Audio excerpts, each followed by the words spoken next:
Today on Forbes, meet the New York City agency where math and English tutors earn up to $1 million per year.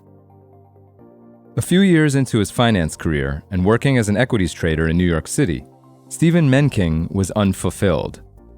He'd done everything he was supposed to do.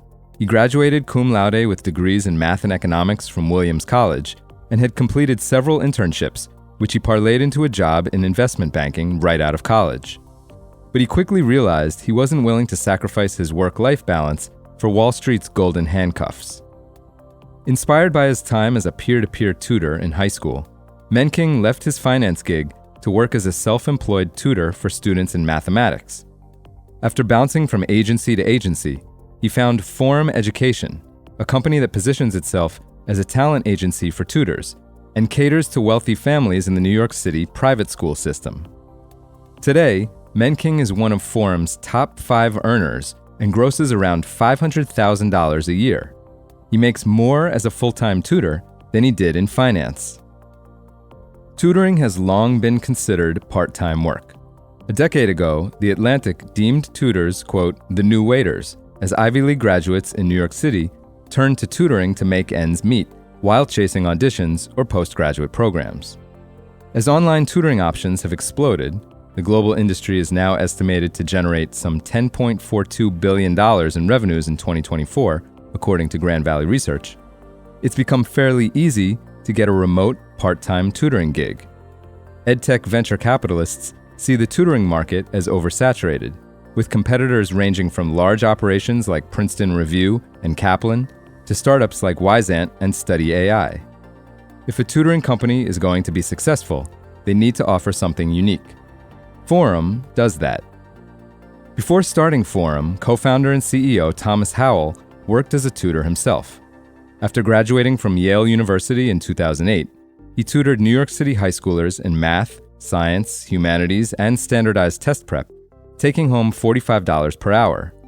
Meanwhile, the agency charged around $200. His co-founder and college roommate, David Phelps, was doing the same. Howell describes his tutoring experience as gig work that he was underprepared and underpaid for. With $8,000 in savings, Howell and Phelps set out in 2014 to build the tutoring agency they wished they had worked for when they first moved to New York City in 2010. Howell explains, quote, if you assume tutors are gig workers, you'll design a business one way. And if you assume tutoring is a career, then you'll design a business in a very different way. Forum was the latter.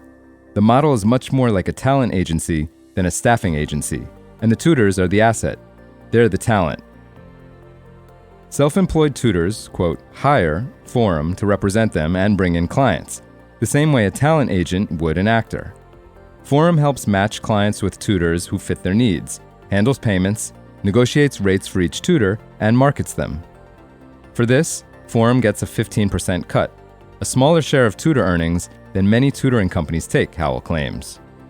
Reston, Virginia-based K-12 tutoring, formerly Stride Tutoring, for example, takes a 20 to 25% cut which pays for the online platform, marketing, sales, and operations, according to Jen Moore, general manager at K-12. Most K-12 tutors work part-time, earning between $38 and $65 per hour for an average of $5,800 a year, with top earners grossing up to $53,800. Howell says that at Forum, the average tutor earns, quote, well into 6 figures, with top earners surpassing $500,000. 2 of his tutors are, quote, masters across the curricula of top private schools and are well-versed in helping neurodivergent students learn and improve critical organizational skills known as executive functions. These all-star tutors charge $1,000 per hour and grossed over $1 million last year in fees. Though Howell declined to comment about Forum's revenues, Forbes estimates that it may be bringing in as much as $10 million annually. For full coverage, check out Emma Whitford's piece on forbes.com.